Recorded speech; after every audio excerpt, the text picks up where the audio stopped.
Okay, so I'd like to welcome everyone here this afternoon to this follow-up panel discussion with William Kentridge following his yesterday's Avenali lecture, Learning from the Absurd, and take just a minute to introduce the panelists and give you a sense of what the format will be.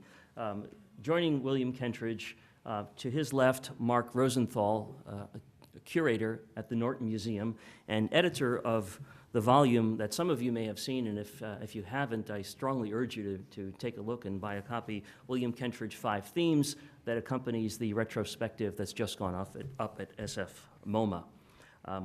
To my left, then, Larry Rinder, director of the Berkeley Art Museum and Pacific Film Archive, and sitting next to William Kentridge on his right, Kaja Silverman, professor of rhetoric and film studies, whose current work deals considerably with time-based art. Each of the panelists will speak for, 15 minutes or so, and then we'll have William Kentridge respond, and following that, open up the floor to questions and a general debate. Mark Rosenthal will speak first, then Larry Rinder, Kaja Silverman following Larry, and then William Kentridge, and then we'll indeed proceed to a discussion. So I just like to thank the panelists and invite Mark to kick things off with his comments and remarks. Thank you. Well, I thought it would be useful. I'm sure that most of you have not yet seen the exhibition, is my guess, and I don't know how many of you are familiar with William's work. So, and we're not showing pictures either. So, words to describe art and attitudes is what we have. So I thought I would simply talk a little bit about William's presentation yesterday in relation to general aspects of his work and maybe raise a couple of points that William might speak to later on. So the first thing I want to emphasize about William's art is, and his attitude, and art and attitude are often interchangeable here. William loves to, or refuses to take comfort in any one kind of thought, one system of thought, and instead loves to engage in questioning behavior. And this is something that we see, of course, through the emphasis on the absurd. He hates certainties of any kind and has been very eloquent on this subject, describing I forget the South African version of this word, but that a billy club is an example of certainty. And with that kind of certainty, he's suspicious. And so the result of that is that much of his work and his system of working has to do with contradiction, contradicting his environment or contradicting even what he had just done. So he has a kind of faith in the concept or the need to assert a thesis and an antithesis. Or to put it another way, he loves what I call the double. He's always dealing with one thing and its other side, let's say. By investigating doubles, he indicates new directions. And so for that reason, he's always turning where he hasn't been, often to the opposite of where he just was. So as soon as he's comfortable with something, he starts to engage another. Among other things, the double might signify or relate to sides of oneself, rational, irrational, kind, mean, so on and so forth. Or the double can have a much, much wider field. Naturally, South Africa. William first came to prominence in probably the late 80s, early 90s in a series of international exhibitions. And his work at that time dealt almost completely with South Africa, his native South Africa, in which he dealt with the double nature of life in South Africa. Life for him, let's say the microcosm, the person looking at what's going on with apartheid and apartheid itself. In his early work, he dealt with two characters primarily, Soho Eckstein and Felix Teitelbaum. And these two individuals, these two characters that he drew through his drawings and films, seemed to be opposites. One was the rapacious businessman, and the other was the very sincere, usually naked artist. Soho was usually in a pinstripe suit. Naturally, another double of South Africa, and a double that's in his work has to do with the existence of blacks and whites living side by side. Well, after the long period of his work being occupied by South Africa and being dominated by that subject matter, his work followed or turned, let's say, after the end of the Truth and Reconciliation Commission meetings. And he started at first to look particularly at his life in the studio. Simply the artist looking at the mirror at himself making art. So it seemed to be a kind of very dramatic turn away. And I think from some of those films that William showed, some of the fragments, you saw the artist in the studio. And then his work, he turned in his work toward other subjects having to do with Africa and colonialism and so on and so forth. Interestingly enough, I myself have wondered at what point William becomes the agent provocateur questioning the certainties of the current South Africa. And I'd be interested in hearing his attitudes about that, because the current South Africa has been essentially left alone in what William described as the post-anti-apartheid era. The new South Africa, in effect, forms a tabula rasa against which he can respond.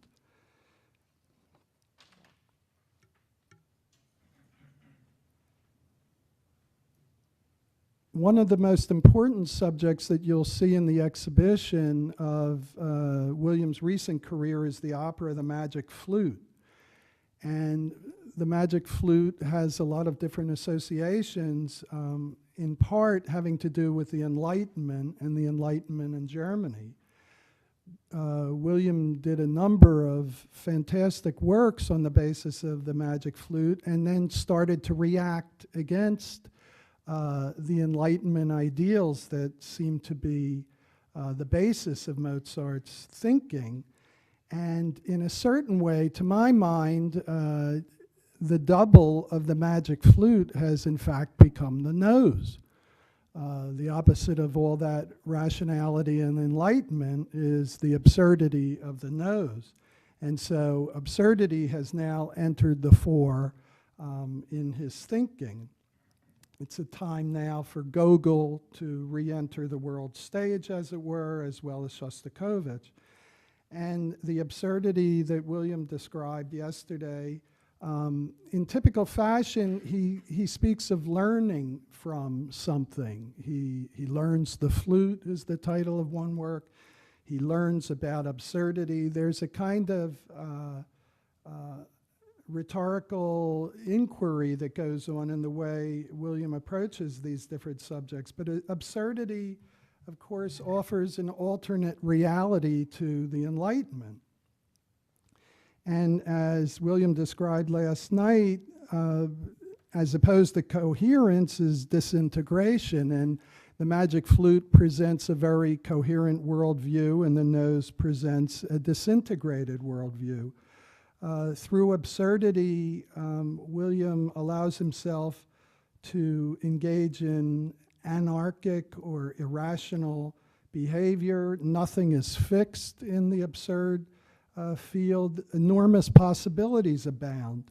There's a kind of an illogical attitude in the face of the horrors of life and the pointlessness of political institutions and suffering, in fact. So what happens in the world of the absurd is that the laws of physics become discarded, and of course you saw that in the film about the books flying into his hands. Everything is overturned, in other words. Another question I would raise, though, and it seems to me hard to avoid about absurdity, is does it finally court a form of nihilism? And I think it is dangerous at times to think about absurdity in that way, potentially leading too far. Does absurdity help us solve problems? I think it obviously helps us see a whole picture. So that idea of the double again. Finally, I want to emphasize in my mind that William's interest in the absurd should not be understood as an art style. William is an artist for whom moral and philosophical questioning and processes are central to his approach as an artist. He needs to ponder things at the same moment he's making. And so the absurd, as I say, is not so much an art style, but a process of questioning himself and life. But of course, the absurd gives him the opportunity to plumb new depths about himself. I'm tempted in a way to characterize or to relate this attitude of the double and the back and forth to make a play on Hamlet's soliloquy about to be or not to be. For William, I think the answer to that would be choose both. Make sure not to leave one unturned. Finally, the absurd, as I say, is not an art style, but it becomes a way of having content in art, naturally.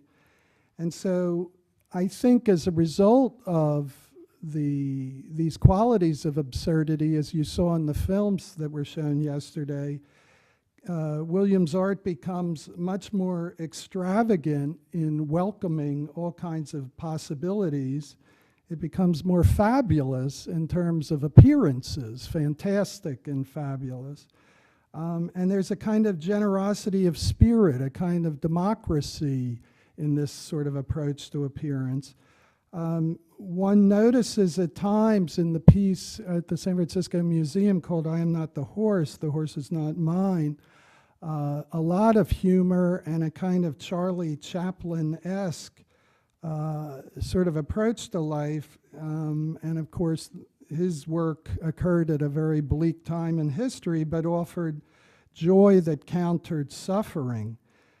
So finally, what I think and I wonder about, sort of another question, is could the absurd be a double in relation to South Africa? Could absurdity offer a counterpart or an alternate way of looking to existence in South Africa today? Meaning that in fact, he has not left the subject of South Africa. He is just turning it over again and looking at it in another way. Thank you. Larry Rinder. Thank you, Tony. Thank you, Mark, and especially thank you, William Kentridge, for being here and bringing your extraordinary new works and your thoughts to our area. I want to ask, so just I get a sense of who I'm talking to. How many of you have seen the exhibition at SF MoMA? Okay, so half, maybe a little less than half. The exhibition is extraordinary and was something of a surprise to me. The work is quite different in affect from the work that I had come to know, that I had really seen heretofore. And there are some very provocative and compelling things going on, which I've been sort of trying to work through, and obviously the talk last night was a big help.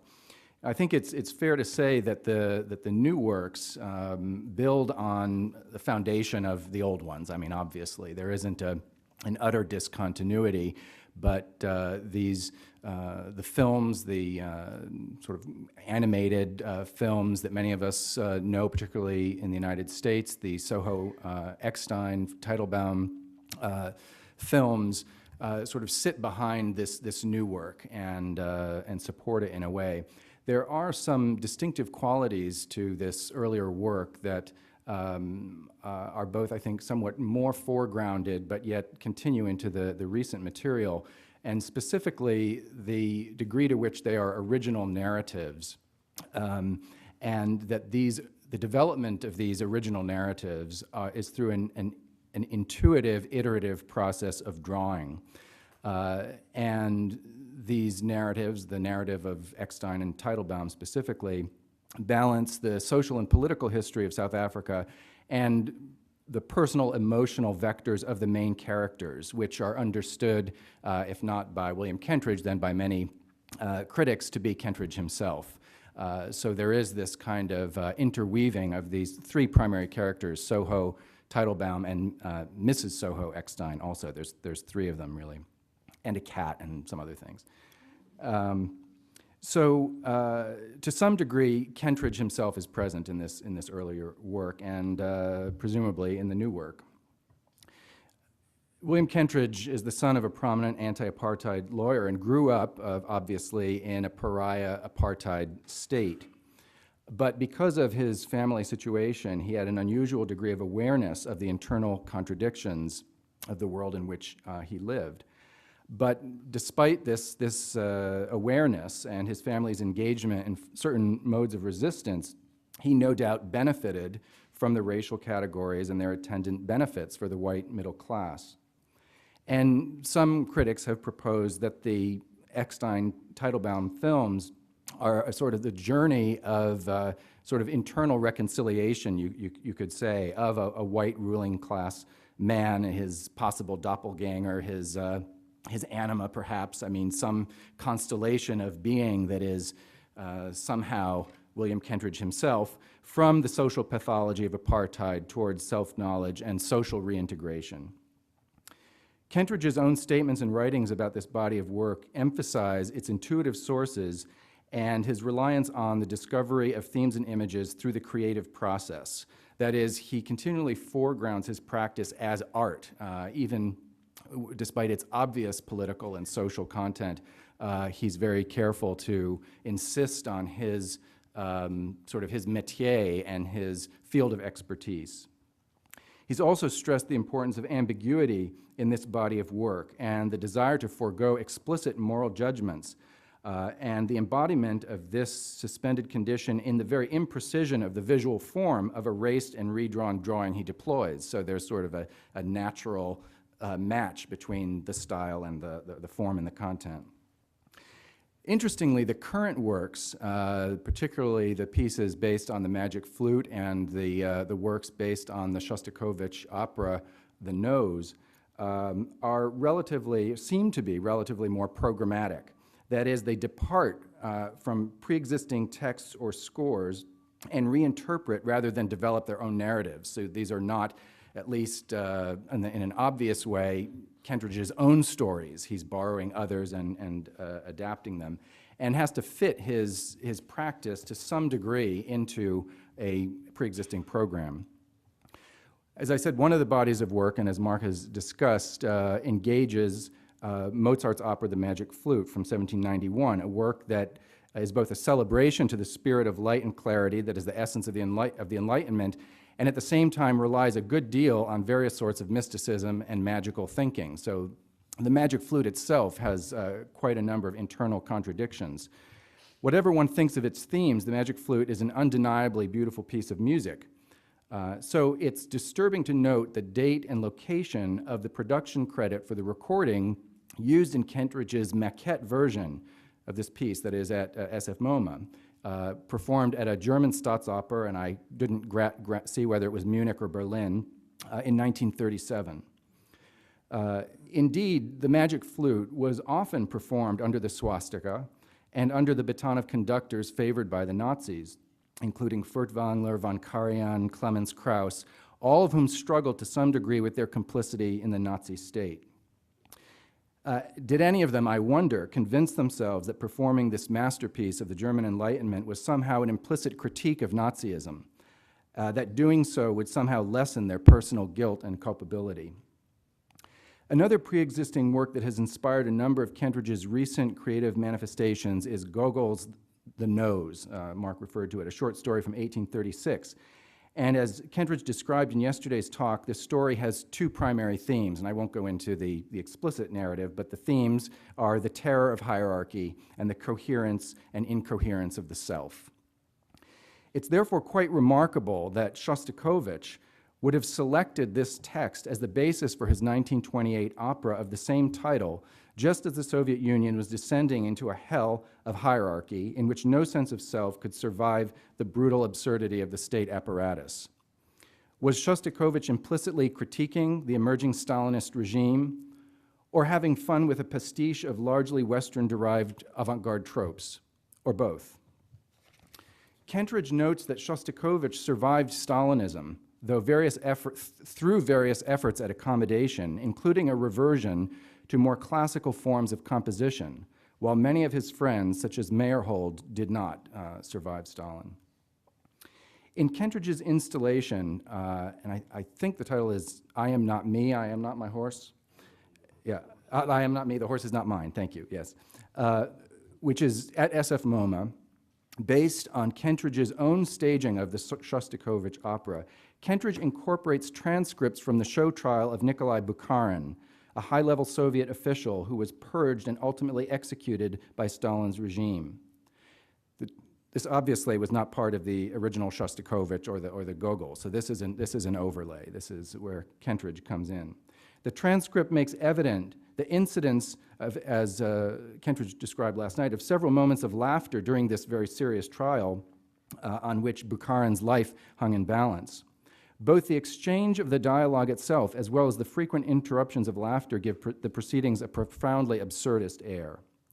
Bukharin himself was not an artist, but a widely respected intellectual and politician who, while serving as the architect of the key Stalinist doctrine of socialism in one country, as opposed to Trotsky's view of an international proletariat revolution, opposed some of the harsher outcomes of this doctrine, such as forced collectivization. It's interesting that Bukharin himself was a noted caricaturist whose sketches of his fellow Politburo members look strikingly similar to some of Kentridge's own. The images projected in I Am Not Me convince a sense of pointless absurdity, which Kentridge identifies as being presented in a spirit of quote-unquote disruption. When faced with something as grotesque as Stalin's show trials, no one will argue with the need to disrupt. But what is the precise character of disruption offered here? Is it linguistic, performative, cognitive, or is it political, physical, even violent? I think Kentridge would still, as he has done in the past, deny any intention of making an explicit political point or functioning in a productively political capacity.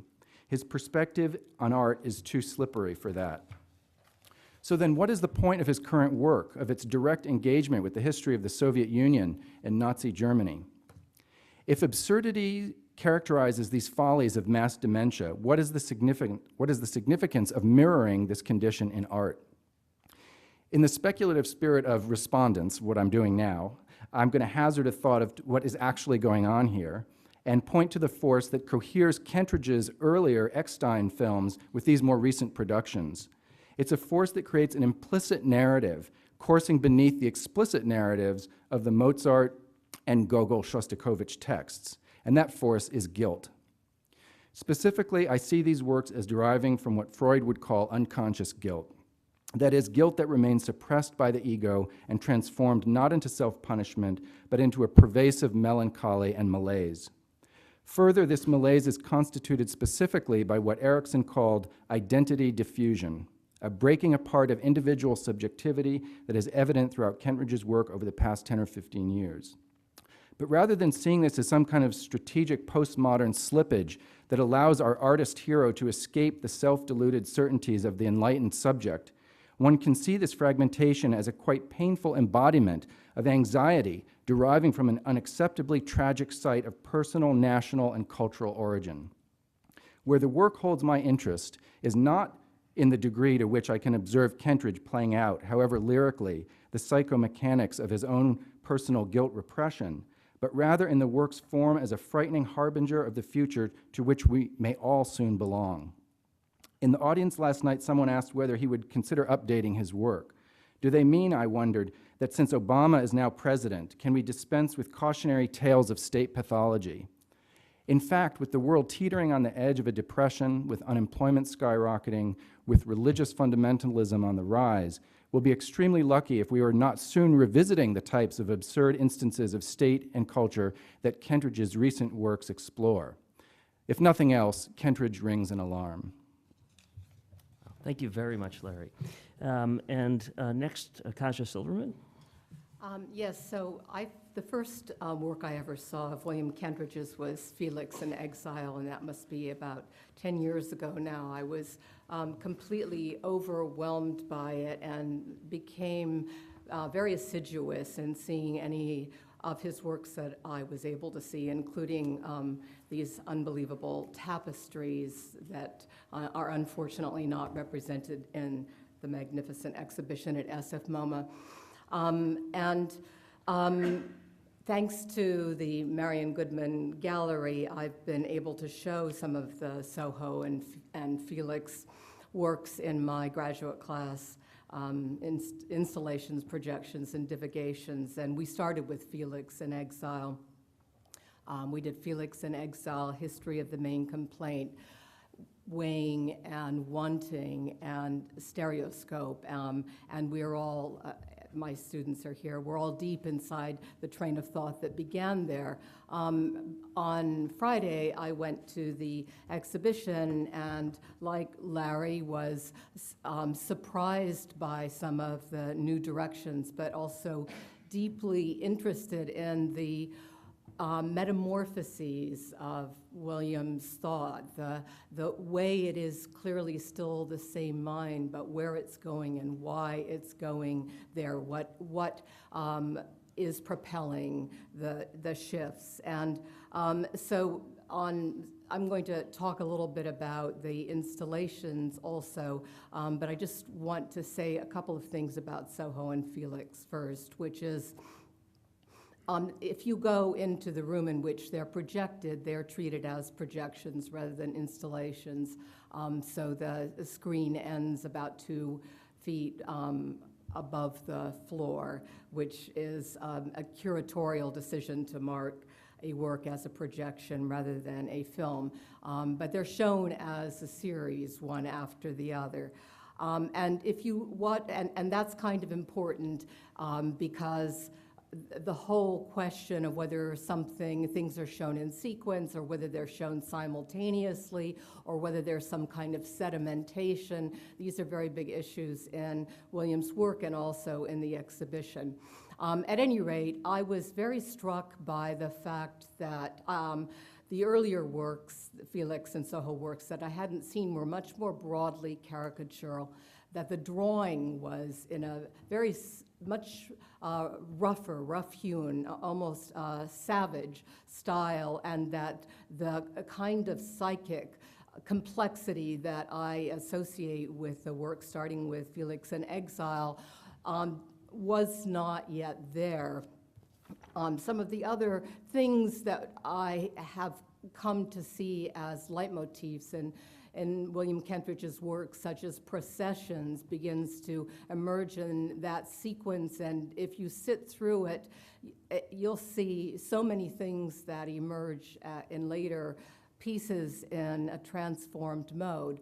But I was very struck by the fact that Felix in Exile, which is the work that I and my graduate students started with, is this moment of shift, and it is a work that is saturated with longing and has this very important title, Felix in Exile. And of course the question is, in exile from what? A solitary figure that William wittily says is probably in exile in Paris, probably,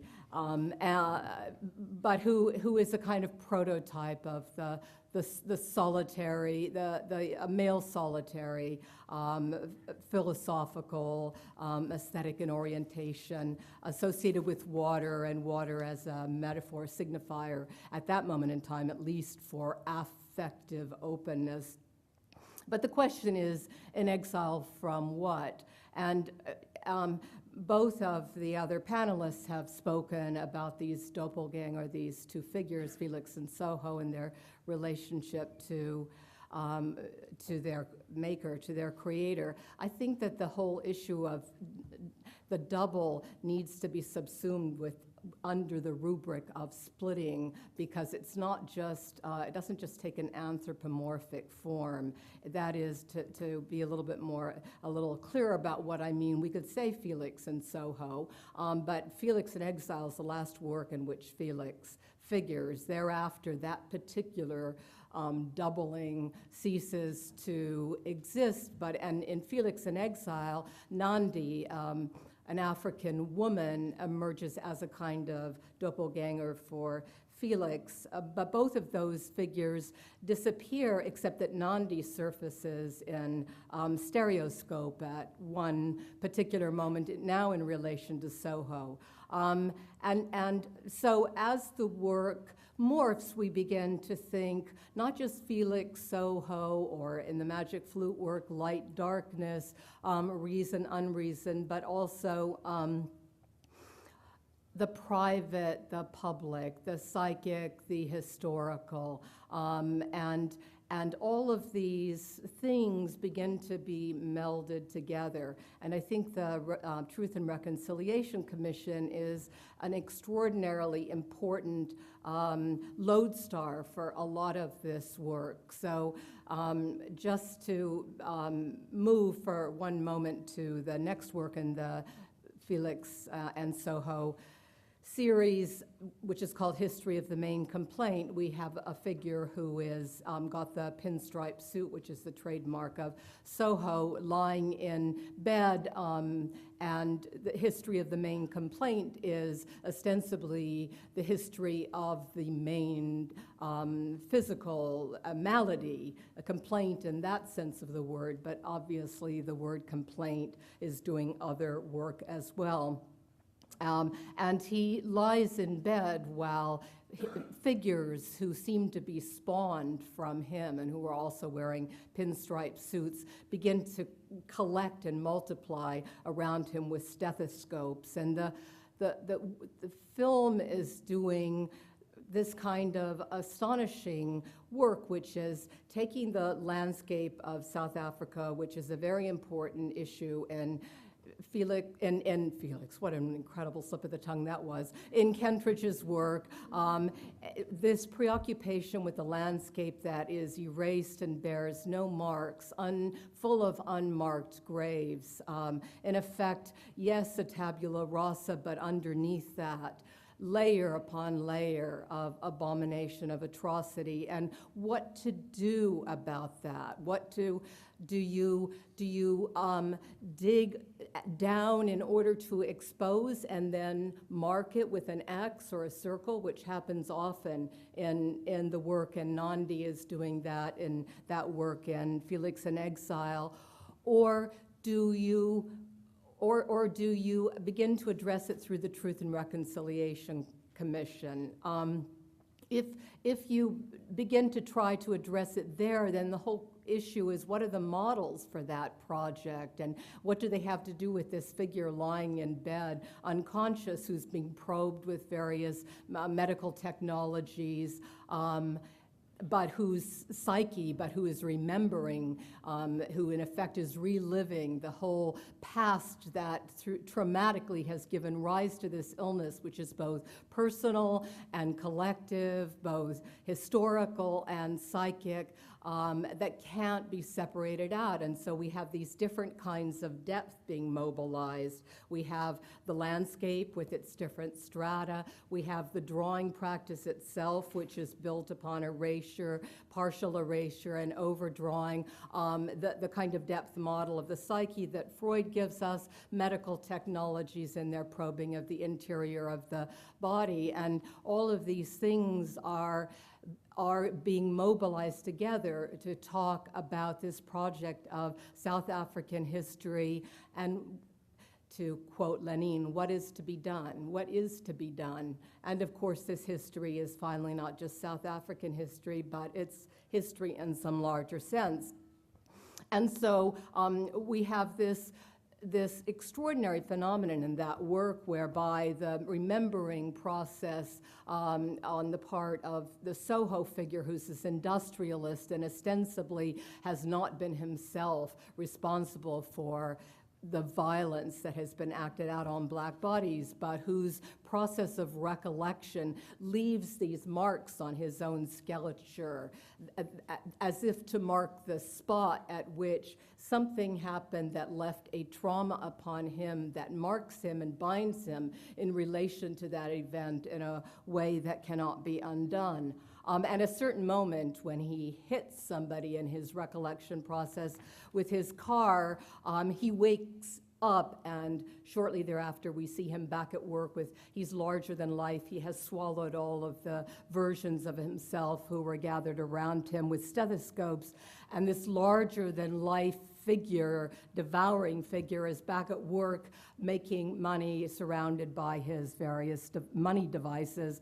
And of course, the dilemma here is, yes, he has remembered in the psychoanalytic sense of the word. He has located the trauma that gave rise to his malady, and now he, quote unquote, is cured. But can that be an adequate model for a nation and for the other ways in which we're talking about the history of the main complaint? And what are the alternative models for thinking about that? They are confession or Christian salvation, which is about complete erasure, washing away sins. I think finally we have and psychoanalysis, and then medical technologies that penetrate the surface of the body. And in a sense, no model for this work except the one that William Kentridge is trying to generate through the drawing practice of the Felix and Soho pieces. And I better hurry up because I can see I've talked so long about that. I just wanted to read something from the text that Kentridge wrote to accompany that series of works, which I urge you to go and see. Everything can be saved. Everything is provisional. And those two remarks are mutually dependent. Everything can be saved only if everything is provisional. Everything can be saved, everything is provisional. A prior action is rescued by that which follows. A drawing abandoned is revived by the next drawing. The hope, and this is too much to load on the films, is that the succession of images and the connections between them will show not only a way forward for the narrative of the film, not only a revelation of who one is, but also a hint as to how to go forward in the world outside the studio, as if the gradual accretion of marks can somehow lumberingly draw agency into existence. Can I talk for a few more minutes?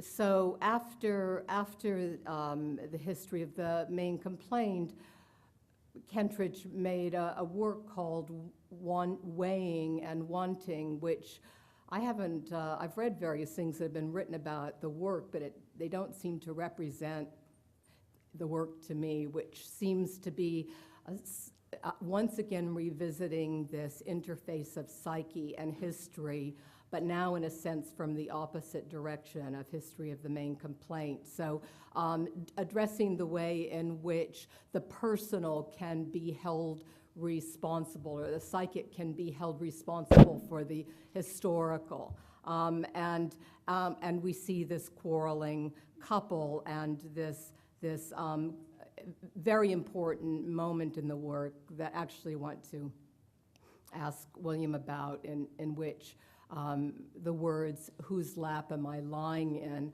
are uttered, and we see the figure of Soho lying in the lap of the female character, his wife. It's not entirely clear that that is his wife.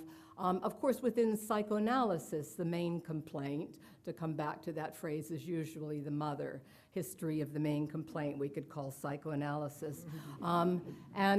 And that seems to be a work that is doing a lot of really important working through at that level. The work that we finished, that I and my graduate students finished our discussion with, and which is the last one I'm going to mention before just saying a couple of things about I Am Not Me, is stereoscope. And now the split that has taken all these forms that I've already mentioned takes the form of a pre-cinematic technology, the stereoscope, which capitalizes on the fact that our two eyes see differently and create a kind of composite image, and a device that gave an illusion of depth by having each eye look at a slightly different version of the same image. And now the screen is, in a sense, split in half, and so that division has been relocated. And this is a terribly moving and a terribly important work, I think, because the blue that has been associated with affect and water and redemption in some sense is now this connecting device that, like a string and a ball of yarn, connects everything in the world of the film to everything else, which is both wonderful and utterly terrible. And the work ends with an explosion, with a kind of detonation. It also ends with the words, give, forgive. And I guess I want to ask the question, to whom, of William, to whom is that word addressed, and who is being forgiven? Because it seems somehow to be bound up not just with the Truth and Reconciliation Commission, not just with the history of apartheid, but also with that history of the main psychoanalytic complaint. I don't know. At any rate, now I really have to be very, very quick, so I'm just going to jump to the installation to say that the Magic Flute works are again a sequence. They connect to each other in a very rich way, and you see them in the order in which William created them. And the work that's called I Am Not Me, The Horse Is Not Mine, is an installation that is filled with what William calls film fragments, although when I asked him yesterday if that they were fragments of a larger whole, he said no. So they, in effect, their ontology is to be fragments. And they, you're in the middle of this space surrounded by these fragments that are making connections, a lot of different kinds of connections between, I think, the present moment and the two moments, the moment of the Russian avant-garde and the moment of its closing down.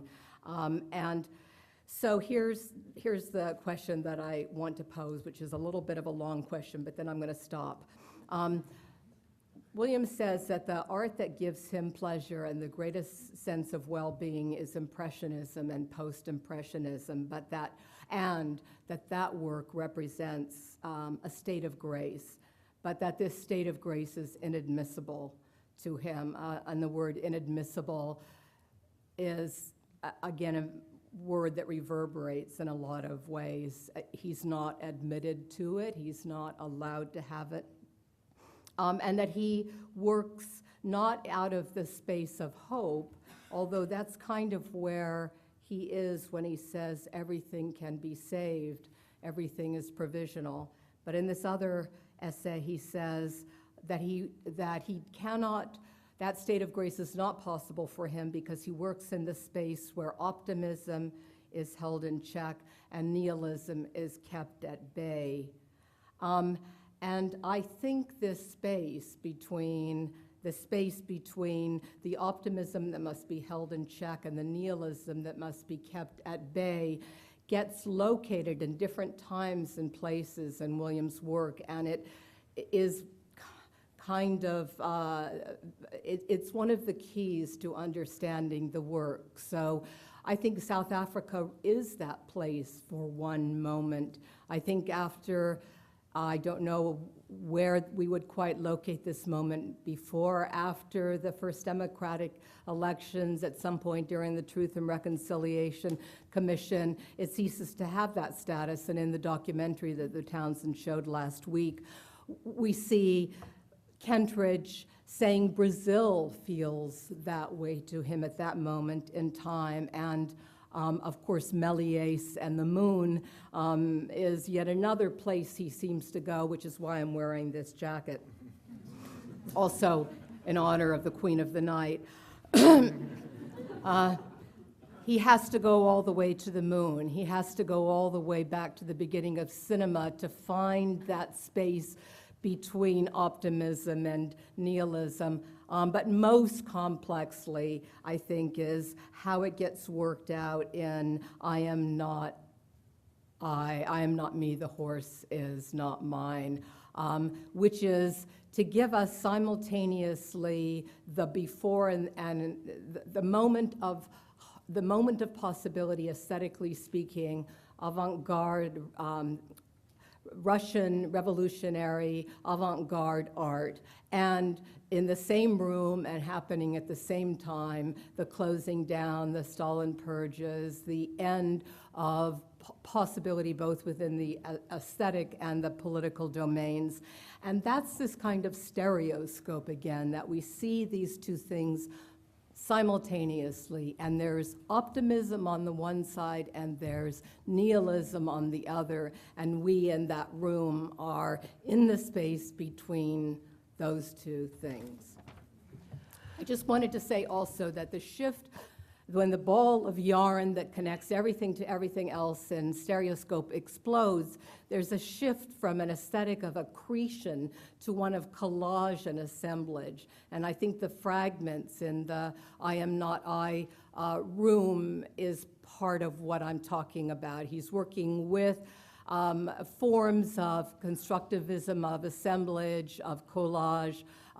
He's participating in that aesthetic. It's in a sense where he has to go in order to find that margin, that space from which to work.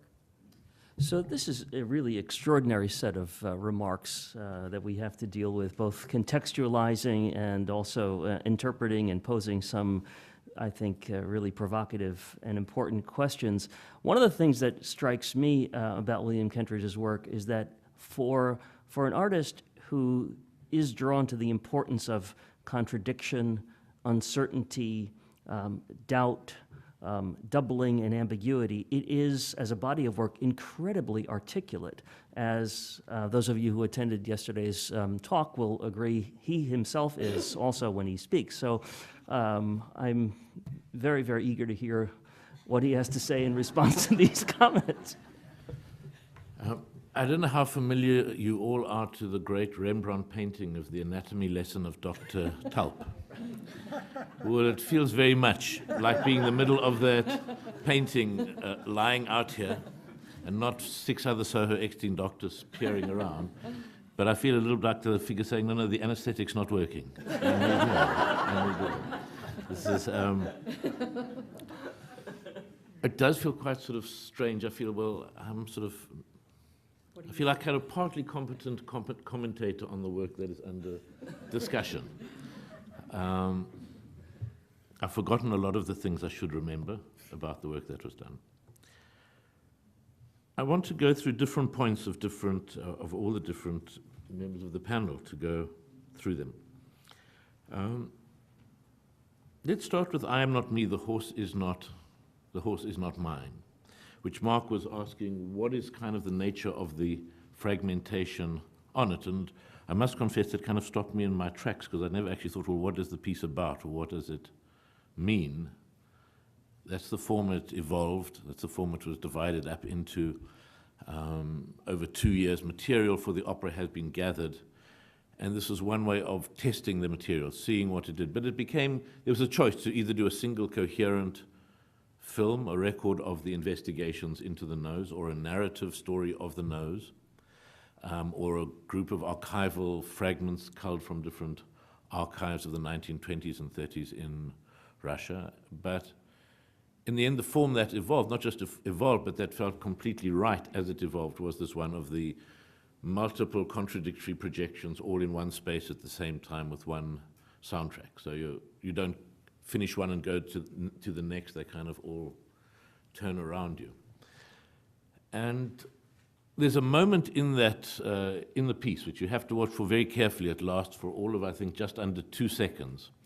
It's in the section which is called the Commissariat for Enlightenment, which is a largely archival one of the films, which uses a lot of archival material. There's Shostakovich playing the piano, there's processions of Stalin, there's a range of different archival pieces. But there's one moment in it in which you see most probably an 18 or 16-year-old young girl playing the piano with either her mother or her piano teacher behind her. And it really lasts for less than 2 seconds, but it's one of the most, for me, it's kind of the most moving piece of archival footage that I saw in all the pieces which we're doing, because there is a sense of such earnestness, of such joy in her earnestness of the girl, and of driving pleasure of the piano teacher urging her on as she plays faster and faster in these 2.5 seconds. And it was from an archive of, from a film, a documentary on kind of youth activities in Russia, in St. Petersburg in the 1920s. So there are boys making model ships in one room, and there's this piano going on, and there's a ballet class of 50 girls doing ballet steps in the next one round. And it's kind of an image of extraordinary hope and optimism of this girl playing the piano. And I think, well, why does that feel like such a kernel, a key moment to me? And I think it has to do with I think you're right to locate the response to the work, not in what it means or in its critique or in what you necessarily receive, but in its origins of one of regret and melancholia. And that's certainly growing up in South Africa through university education. The trajectory of mine was very much through the German idealist philosophies from Hegel through into Marx, and from Marx into the later writings and actions of what became and turned into the 1917 revolution. And so when one has to acknowledge kind of the disruptions and the failures of that undertaking, it's not just a political mistake that things went wrong. It's a whole possibility, a whole way of thinking about the world that is thrown into question. And it kind of felt right, and feels right, that what is left is this kind of dross, the leftovers, the leavings of an extraordinary intellectual, physical, and emotional undertaking, which was the remaking of the world, the enormous utopian undertaking. And you are left with the show trials, fragments of the show trials, the kind of joy and oppressiveness of those huge processions and parades, which is what makes up one of the... and it's also done kind of with the South African perspective, where certainly in the years leading up to the late 80s, there was a very strong socialist sense as well in anti-apartheid movements, in the sense of a transformed society. I mean, there's certainly been the triumph of neoliberalism in South Africa, and it's hard to imagine how it could be anything else. But there is, I'm sure, a lot of, whether you describe it as melancholia or regret or unresolved material. And I think with all the films, there is a layer where, unless there is an immediate and direct personal connection, not necessarily that I could articulate what it is in advance, I'm having to think very hard here to make those connections. It's very difficult to spend so long on such slow projects. To get to Kaja's questions about psychoanalysis, someone pointed out long after the event that the character Felix, who goes through many of the films, obviously has a connection, which it took someone else to show me, although it was kind of there, that my mother's name is Felicia, and so to go from Felicia to Felix kind of in retrospect seems obvious, but it was certainly not present at all. And I think you're right. Somebody once said of psychoanalysis is like a really easy television game show, to which the answer to every question is my mother. The mother. So I'm sure there are elements of that go through that, and History in the Main Complaint, I'm sure there are, with all of them there are, and you're right that there are parts that are unexplained in Weighing and Wanting, and much as we can talk about psychoanalysis until or any of you is my actual psychoanalysis, it's material that won't be discussed here, that is present in the film. But I think the direction and the route of finding that with all the projects, with all the films, there had to be some moment, some point of connection, which is the lodestar of knowing how things should be. So, for example, in History of the Main Complaint, which, as you said, has an image of a motor car hitting a pedestrian, which wakes Soho up into this question of responsibility or guilt. On the one hand, is autobiographical. I was in a motor car, not the driver, but in a motor car which hit and killed a pedestrian. And part of it was trying to say, well, it's actually almost never that I think of this person or still feel moments of responsibility or guilt over it. So it was trying to track, yes, that guilt is there, but it's actually a very rare phenomenon. And that it's there momentarily, but in the Soho's desk, all the different impacts are transformed into the typewriter, the telephone, the blotter. And they're there on his desk, so at a certain point they're not disappeared from the world, but it's not often that they show their heads. And I think this is also trying to track what is the nature of guilt in South Africa, that it's certainly present, but not in an overarching, easy to fix position. So there aren't specific answers to those questions, but they are certainly present. And with Mark's question about what happens next with being in South Africa and South Africa in the work, in a way, the history of the main, not history of the main complaint, I am not me, the horse is not mine, and the whole Nose project, very much also has to do with looking or thinking about South Africa, although the terrain isn't specifically South African. But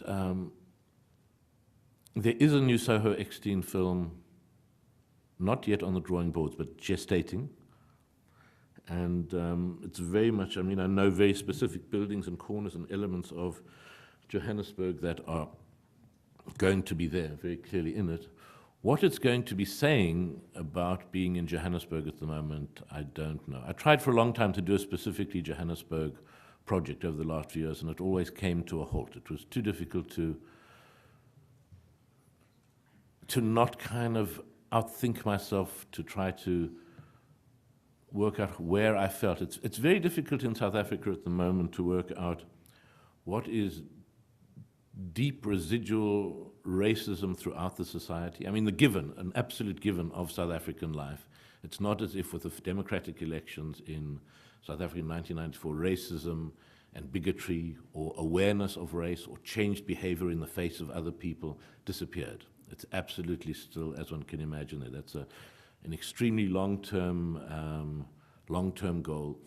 And if one has to interrogate oneself, there are still enormous shifts and changes which happen and go through. And I think one of the difficulties of working on South African material directly, immediately after the election, was trying to make that not a filtering and censoring and factor in making the work. So I'm kind of, after 12 years, I suppose, no, there has been work about it, after 5 years since Tide Table, getting ready to undertake that. What it will be, I don't know. I think you are right. The question you asked about nihilism and optimism. And forgive. Who does one forgive? I think there were two things about that forgive, which comes in the film. The one was the film House of Games, in which there is a psychoanalyst who keeps telling her patient, who's in fact just shot someone in the airport, just remember, forgive yourself, as the key thing. So that's kind of held in air. The other was a visit to Johannesburg by Derrida, who came and gave a lecture at that time, which I could not understand. But he said the word give has an interesting etymology, that the word give comes from the Germanic root gif, and knowing from Afrikaans, I don't know from German, but certainly from Afrikaans, the word gif means poison. German, that there is a poison in the giving, and that acts of giving are acts of aggression because of and that the idea of forgiveness then becomes very complicated. And it's the same in French. You have don, to donner, to give, and pardon as trying to remember very hard what he was saying. So it set itself up not as something I understood clearly, but it set itself up as an interesting conundrum, and that play between the words give and forgive. I mean, somebody said the interesting thing about forgiveness is it's only possible when it no longer matters or it no longer counts. Up to that point, it's not possible. When it still has a huge psychic weight, you can't forgive, and once you forgive, it means there's nothing to forgive. I don't know if that's right, but so it's there. A lot of the films are not done as answers to these questions, but simply as markers to, these are ideas that are going through my head or images which need to be recorded in the hope that maybe they will be clarified, but if not, certainly in the desire and the need to put them down as markers of a particular geographical, historical, political, or psychic landscape. Thank you very much. I would like to open up the floor now to questions and invite you, if you do have a question, to raise your hand. Please stand up and speak loudly. I don't know if we have microphones. Oh, we do have microphones in the room. Very good. So then just wait until a microphone arrives, and we'll all be able to hear the question. You can feel free to direct your question or comments to any one of the panelists. So I think we're going to begin over here. Yeah, thank you. I'm glad that Nandi was. I'm glad that Nandi was mentioned as well as Mrs. Eckstein. I can't remember who Mrs. Eckstein was. I was wondering if you could talk about your work in opera and the ideology. You've worked on in the magic flute, and yet what would Nandi have thought of if she had met Schickenander, the librettist for the magic flute? There's racist and there's misogynist elements in the magic flute. Other directors have dealt with that. I also was wondering if you could talk a little more about how you've made the nose, your work with the Met and the nose, attempt to reflect contemporary South African issues. I say that because in 1790 there was what we know as Enlightenment, and in 1925 in Petrograd and Moscow we have futurism or suprematism or constructivism. I don't think the Soviet Union was as misogynist as it possibly was racist, but there are references to Negroes in the futurist poetry of the 1910s and 20s. Could you talk a little bit about Enlightenment and utopia? Yeah. I mean, to talk a little bit about the magic flute. In the exhibition, there are 3 works that relate to the magic flute. The one is called Learning the Flute, when I started working, which is a blackboard projection of the overture of Mozart's magic flute. Then there is Preparing the Flute, which is a miniature theater, which has on it the sets and projections I used in the actual fully staged production of the magic flute. And then there is Black Box, which is kind of looking at the political underbelly implicit in the opera. And that, I'll come to the misogynist parts of magic flute in due course. But, and that sense of that looks at Germany and the genocide of the Herreros in 1904, and trying, as it were, to say, what is there in Sarastro in 1790, which is invisible then, which is made manifest in 1904 in Namibia, what's now Namibia. And what you have in Sarastro, the character, is the combination of a kind of monopoly of understanding and a monopoly of violence.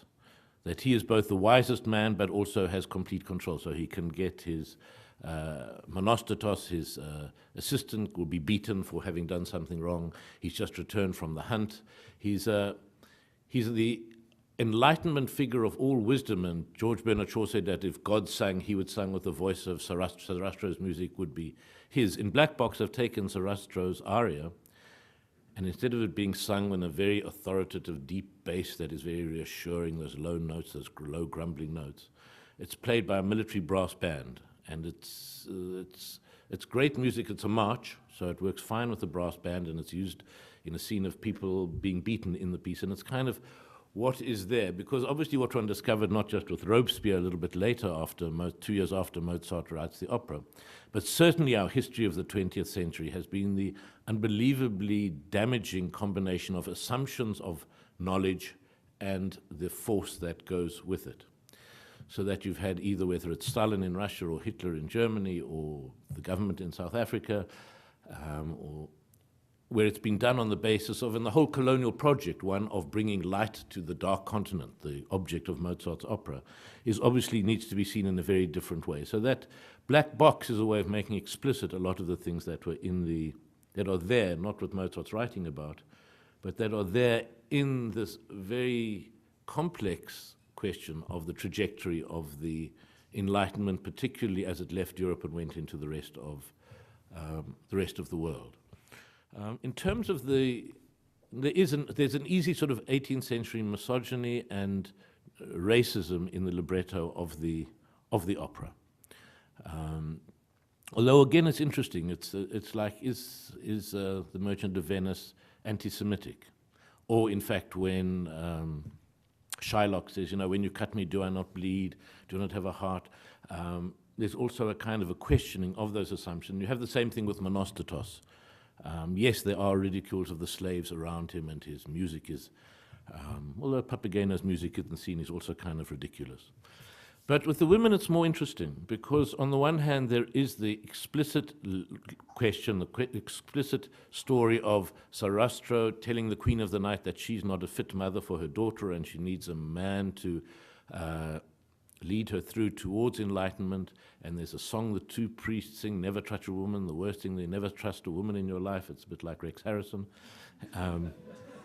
That's the road to destruction.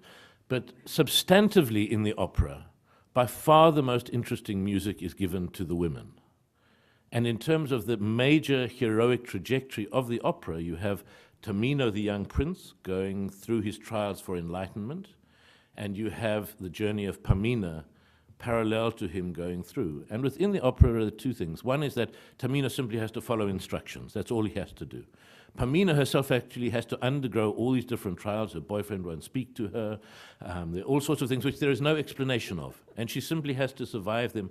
And in the end, in the moment where we have the Orpheus and Eurydice section of the opera going through the fire and water, through Hades, through death, it is explicitly there in the libretto that Eurydice, that Pamina leads Tamino. But also musically, the shift between the first duet that Pamina sings with Papageno, when he discovers her in Monostatos' house, from that journey to Ach ich fühl's, her aria of despair when she thinks Tamino has left her, is kind of musically the most extraordinary journey. And that sense of a self making itself, for me, substantively, is much stronger than the lines and the few jibes which Schikaneder wrote in the libretto. So I think it's not, for me, a role of Pamina is the most fabulous role for a woman singer to sing, and it's about gathering strength, and it's not about simply being beaten by, you have the men, and who they say don't trust a woman because she chatters, but when you watch the stage, what do you see? You see men chattering. The priests are forever talking and going on and on and on, saying nothing. And you see the Queen of the Night unmaking herself, starting from strength and becoming kind of psychotic at the end of the opera. And you have Pamina going from this very young girl, very weak, to someone who's immensely strong at the end. So I think that the opera and Mozart, when he does with music, trumps Schikaneder every time. And when you watch it, I think the music wins you far over than the stupid lines that are in the text. Other questions or comments? Yes, here in the front. Just wait 1 second. We'll have a microphone. I was curious if you could tell us a little bit about making the operas, whether you surround yourself with the music for days and think about images from that, or whether, and how you choose an opera. Well, the choice of the nose was a fortunate series of circumstances. The one was coming across Gogol as a writer who I'd not known until about 2.5 years ago when I, at an airport, bought a book of his short stories. We used to have a very good bookshop at the Johannesburg airport, which had very good collection of short classics suitable for reading on aeroplanes. So for me, that was a revelation, discovering Gogol, but specifically that story. Some months later, I was told by someone that, in fact, there was the Shostakovich opera, which I'd never heard of, and managed to find a recording of it. And at this time, the Metropolitan Opera had been talking to me about doing some production with them, and we spent about a year trying to find a suitable opera. And at one point, they suggested a different piece of Shostakovich, a symphony, to work with a choreographer and work with one of the symphonies. And I wrote back saying, I would love to do Shostakovich, but first prize for me would be to the nose. And I was astonished. They wrote back saying, well, we hadn't thought of doing it, but if our conductor's happy, let's do it. And fortunately, he is. And so that's how with Magic Flute also, I'd spent a long time being suggested different operas by the opera company La Monnaie, who wanted it. And I'd spent a year trying to think how I was going to do Tannhauser. And at a certain point, I said to them, I know it's a wonderful opera and there's gorgeous music and I know what to do with scene 1, but the next 2 hours, I don't have a clue, and regretfully turned that one.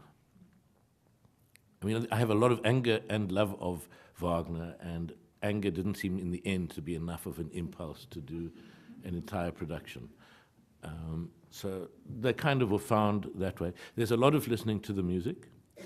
With the nose, it took a long time to make any sense of it until I got a transliterated and translated libretto, because there are a lot of ensembles that go extremely fast, and trying to follow it in the CD score, I would get lost every time. And then I work with a team of a costume designer, someone who works with me on the set design, someone who works with me on the movement of the actors, and the video editor. And at a very early stage, it'd be a gathering of the 5 or 6 of us, making small models, small cardboard models, talking about possibilities. And from there, it kind of develops. We've had 2 workshops. When I get back from this trip, there's another 5-day workshop really to coordinate the lighting and the video projections, to know moment by moment where we are. And it all has to, in this case, be set very much in advance, because the way the Metropolitan Opera works, because it's a repertory house, as you get closer to the production actually happening, there's less and less time. And in fact, the summer, 8 months before the projection, is the time when the lighting design has to be done. So there's a way of having to envisage a lot of it on stage in advance. So the way to do that, where it still feels free and easy, is to kind of do a virtual production on a large-scale model of the set in my studio with figures that are about that high. And fragment by fragment will kind of be direct on stage and do the video, and it'll come together that way. Let's go over this side, I think, maybe in the front row.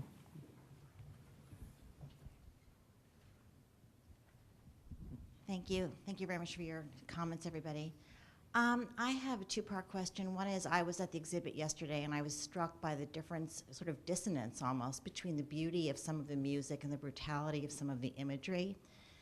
And I was wondering if you could talk about that, and also if you could talk a little bit about the piece, I don't remember the name of it, but the wheel that's then projected on the mirror.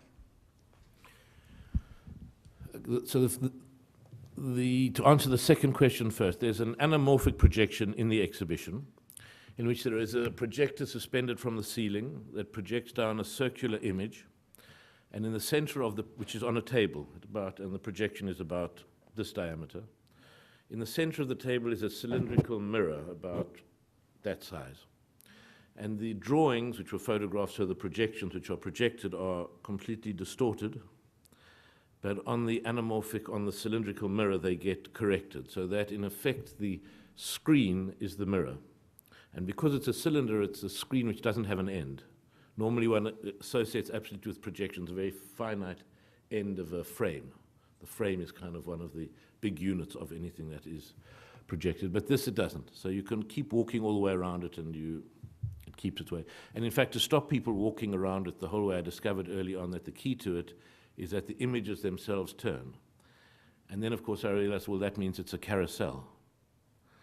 So there is a carousel of images of objects turning up and down, going up and down. And there was a jump now, and I'm not quite sure how yes, I know how it came about. The subject of the film, the story of the film, is a kind of a follow-up to the black box piece, which was looking at Germany in Africa in 1904, and this looks at Italy in Ethiopia in 1936. And they're extraordinary kind of unknown. People in Germany didn't know about the genocide of the Hereros. People in Italy didn't know about the use of poison gas against the Ethiopian population in 1936. That's when Haile Selassie was the president. It was the year of the 1936 Olympics. In 1936, Life or Time magazine, I can't remember which, had Mussolini as the man of the year.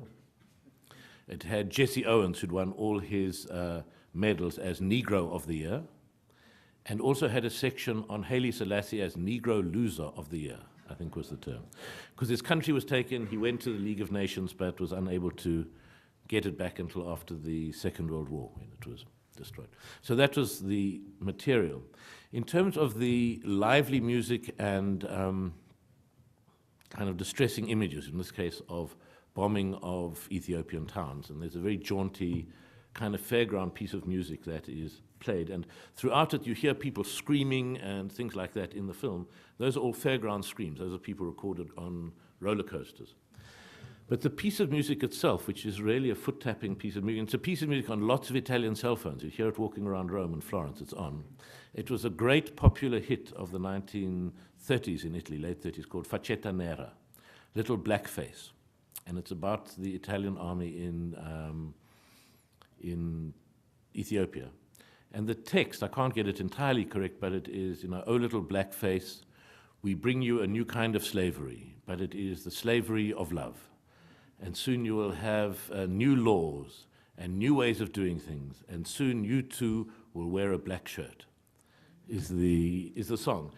And so, I mean, there it's in the music. When you say, well, this gentle music, this lively music with these brutal images, that's just naturalism. I mean, that's just taking it straight and doing it. I mean, some of the other music is kind of, you take Sarastro's aria and you play it with a brass band, you've still got Sarastro's theme, but it has a very different set of associations and meanings.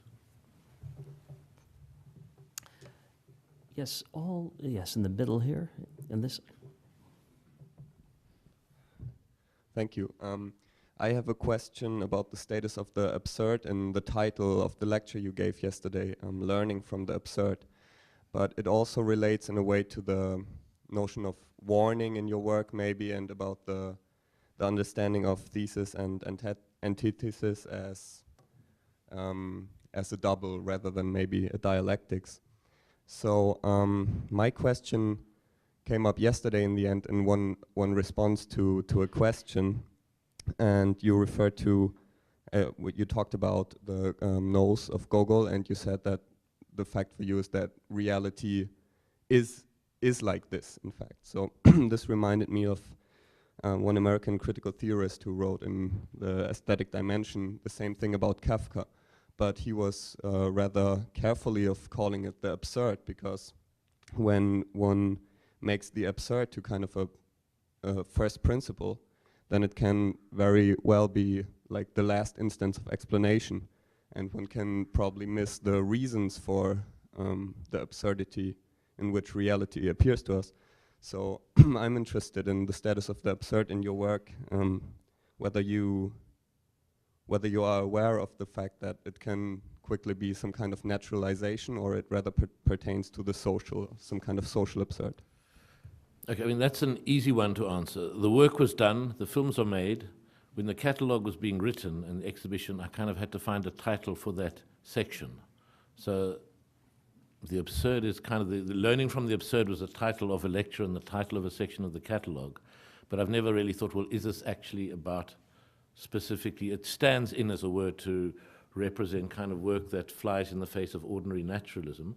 But it's very interesting, the reductio ad absurdum, as a way of ceasing any explanation, ceasing to have any explanatory force when you get there. And I hadn't thought of that inversion, where the absurd hits the brick wall and excuses everyone from making meaning. So it's maybe an unfortunate term. Maybe I'll find a different title. Next time we publish the catalogue, we'll have a different. So it's a shorthand for a whole lot of other things. Yes. Don?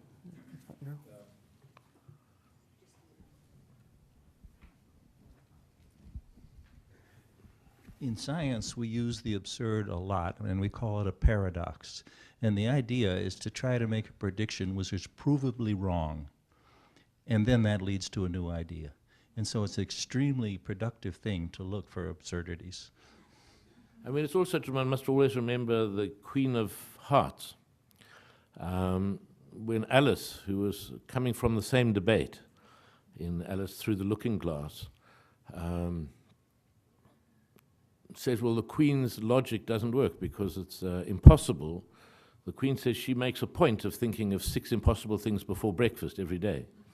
That there obviously are things you can do when you are drawing or making a film which fly in the face of physics, of entropy, of all of these things which are still possible. So running a camera backwards gives one an extraordinary utopia which is impossible in the real world. So it's not to say, oh, well, that's because it's not possible in the real world, it ceases to have any explanatory effect. In us, it triggers a whole series of possible ways of how the world would be, what it would be like if we could take back all the things we wish we hadn't said.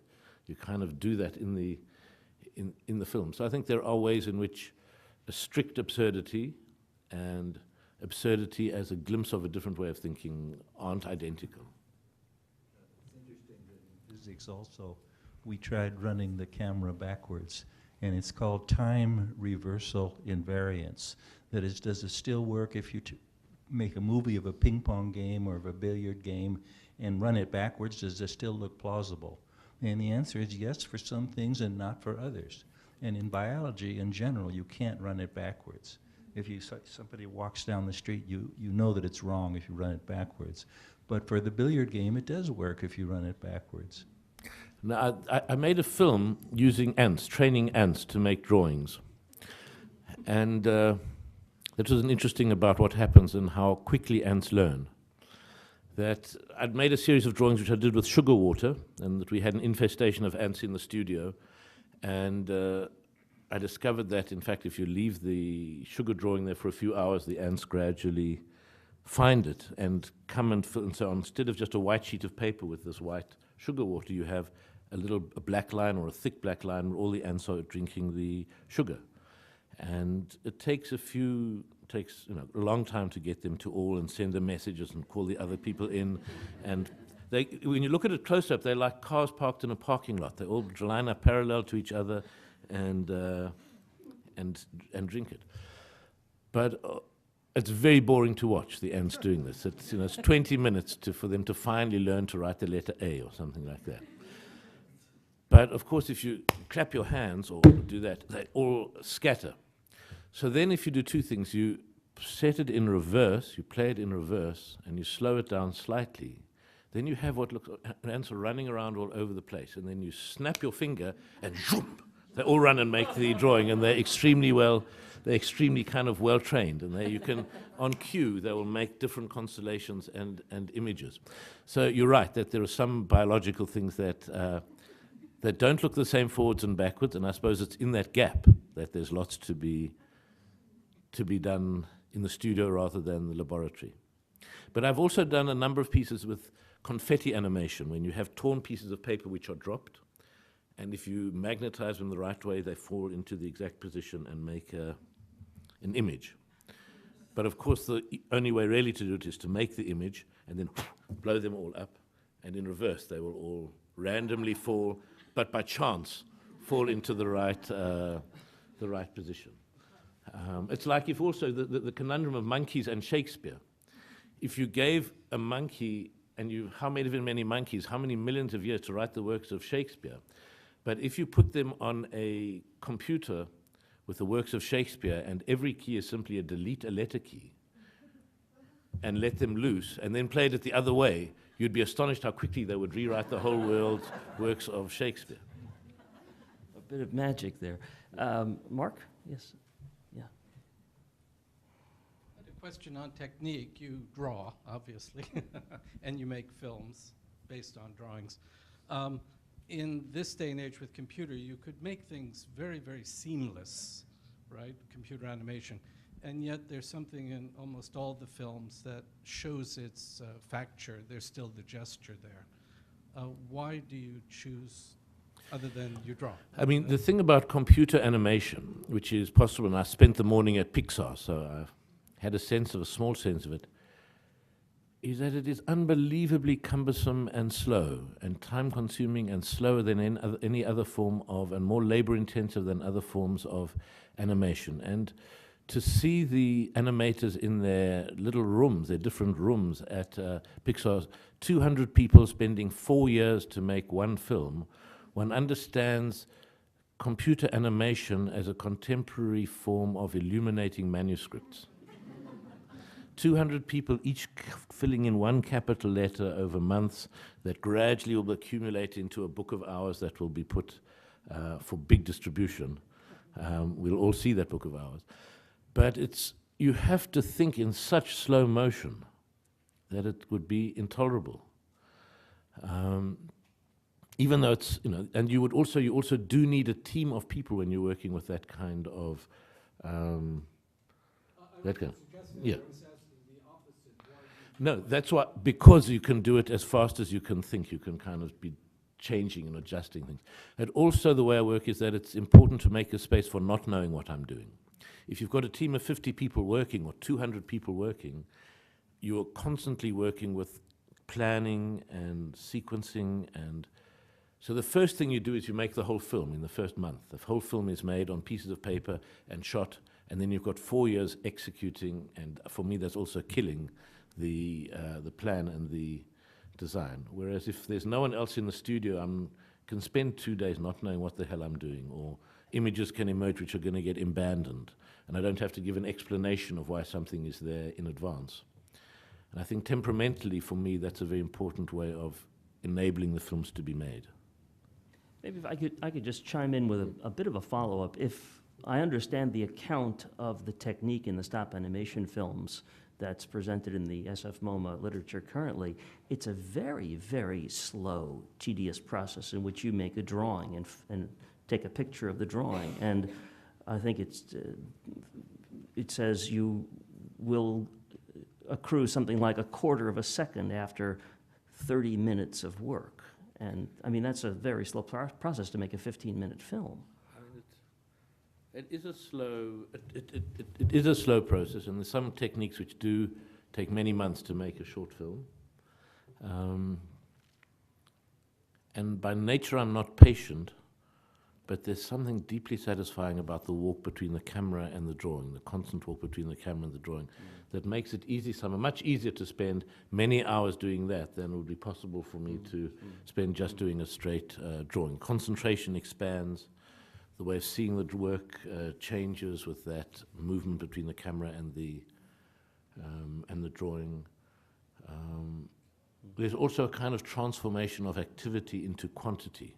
So I'm going to force myself to keep going till I've got 17 seconds. And so it gets reduced to these tiny parcels of time which are slowly caught.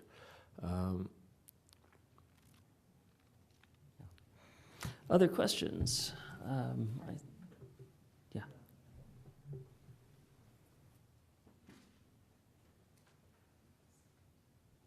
Hi, thanks so much. I guess I wanted to ask a third follow-up on this question of maybe framing it as digital versus analog. And so in Kaja's class, we read your short essay for October on obsolescence and the obsolete, and you framed some of these issues around your interest in some way in shooting in 35 millimeter, and we've seen in all the Felix and Soho pieces the kind of presence and repeated presence of these kind of analogic, very mechanical machines. And so then I wanted to follow up on Kaja's, I think, the first comment that she made about the curatorial choice of treating the films in the MoMA exhibition as digital projections as opposed to, say, films. And then I wanted to kind of ask you what your thoughts on the use of 35 millimeter and then their digital display, and then thinking about the black box piece and the kind of complete installation of the theater into the museum space, but the removal of all the bodies and the complete digitization of the theater itself, and ask how that is in somehow related to your kind of interest in the analogic. I mean, the Soho Extend films were all shot on film. It's first on 16 millimeter, then on 35 millimeter, and the new film that I'll start this year I'll go back to shooting on 35 millimeter. For the projections for the nose, some of that shot on 35 millimeter, quite a lot of that is now shot on with a digital video camera. And that partly has to do with the flexibility it gives the editor and the speed of being able to work at it. For the Soho films, which are much slower, will be a much slower process, much more drawn. You know, I won't be looking to get a minute of film a day, which is kind of what I'm working on the opera. There's something about the quality of film, about the wanting to, and also wanting to keep it coherent with the other group of films from which it comes. So it's not a matter of principle, I will only work on film or I will only work digitally. It gets harder to work on film. There's less film available. It's harder to find laboratories that will still process it, though they still exist. It's a long time since it was possible to edit on film. The last several films have gone through the normal digital editing process, the way it happens. In terms of analog objects and images in the film, I still hold to there are many cases in which an analog mechanical contraption is more revealing than its contemporary electronic counterpart. So, for example, the world of cell phones, where we are aware of these extraordinary number of phone calls we are either making or receiving or sending, and bits of information that are coming through to us, which is kind of completely invisible. We take it on trust in our handheld phone, but there's something about an old-fashioned switchboard with those rows of women sitting at the switchboards, taking a wire to connect this person to that person over there. So it's an obsolete mechanical technology, but in some ways it makes directly visible a phenomenon that is much more marked now than it was then. So that's one of the answers. The other was what objects are interesting to draw. And somehow drawing a reflective projection screen of a cell phone or even of a computer, there's some in History of the Main Complaint, there's some screens and sonars and things like that, but it doesn't have the same immediate pleasure. So I think we'll take a couple of more questions, and I know we've had one person here waiting, so. Right at the back. Thank you. I have a question about rhinoceros. Yes. And the problem of rhinoceri. And the etymology of the word is rhinoceros refers to the Greek word for nose, of course. And so as I was watching your lecture, I couldn't help but thinking that when we were looking at the nose, we were also looking at a rhinoceros. And I was wondering if you could comment briefly on the role of non-humans in your work and what it might mean to be looking at a non-human. And this is kind of motivated from a couple of perspectives because I really am interested in, I think your critique of naturalization is really very well-founded. At the same time, there's various ways in which all of these non-humans continually reappear in your work, not only in the form of animals, but also in the form of objects which seem to act back. And so I'm really interested in the way these objects act back and what they do for your pieces. Well, in the black box piece, which is the counterpoint to the magic flute, there is a sequence in which there is a rhinoceros shot, and it's a very shocking piece of archival footage. And in a way, it's a counterpoint in the magic flute. When Papageno plays his flute, the rhinoceros dances, and it's kind of one view of that nature, and this is kind of the other side of it. And in fact, the footage was shot in black box, which is about Namibia. In fact, the rhinoceros is not from Namibia. The rhinoceros was from the Cameroon. It was from a 1911 documentary on the Cameroon where the rhinoceros was shot. But a footnote to that occurred last year when they said last year the last rhinoceros in Cameroon was shot, and that subspecies of rhinoceros is now extinct. So although that was not the last rhinoceros shot, it kind of, in a way, has to stand in for that whole other genocide of what had happened, what happened there. But there's a way. I mean, it is a very shocking image, the shooting of the rhinoceros, and it does jerk one when you see it in a different way. And I suppose I neither wanted to find footage of Herrera people being shot, and I certainly didn't want to restage it with actors. And it kind of stood in for a whole world of violence. Later on, in restaging of The Magic Flute, after I'd made Black Box, in fact, that piece of archival footage has gone back into the production of Magic Flute to Sarastro's second aria, with huge complaints by some of the opera directors and intendants and people who can't bear that Sarastro should be associated with such a violent act when he's singing about the brotherhood of man.